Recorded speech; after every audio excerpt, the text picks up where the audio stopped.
Hi guys, this is Aaron from WINECULT and welcome back to another bottle breakdown.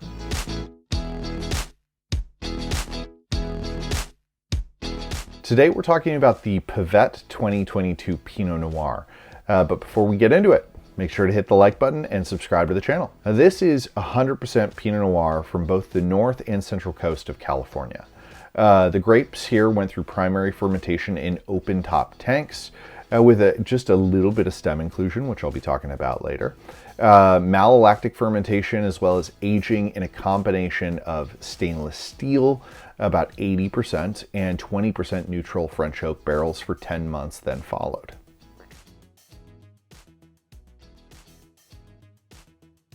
So this is a particularly fun winemaker highlight, and it's an origin story that's kind of close to my heart. So winemaker Baron Ziegler actually got his start in wine buying Bordeaux futures at the age of 15. I know. The sale of which ultimately later funded the down payment for a condo in Boston. While in college at Boston University when he was 18, he was ultimately hired by Food and Wine magazine's 2012 top sommelier Peter Eastlake to work in his wine retail shop, Under the Radar, where he spent about 3 years. After college, Baron then went to work for another James Beard Award-winning importer, Eric Solomon. In 2007, ultimately he moved to California, and 2 years later, his first wine label, Banshee Wines, became a reality. That was then followed by the founding of Valkyr Selections, which is mostly imported wine, Avaran, which is an Oregon focus, Valran, which focuses on Sonoma, and Pavette, which produces wine here in California.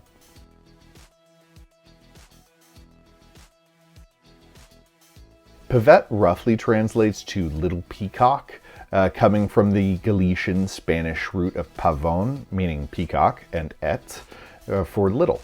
As many of you know, my wine journey really began with Pinot Noir.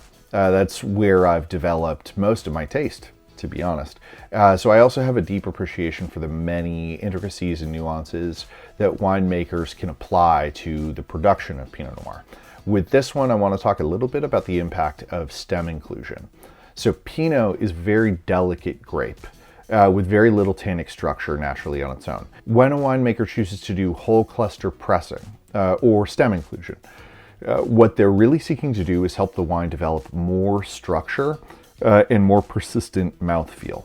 That works great for Pinot because it really helps that beautiful cherry flavor to linger longer in the mouth.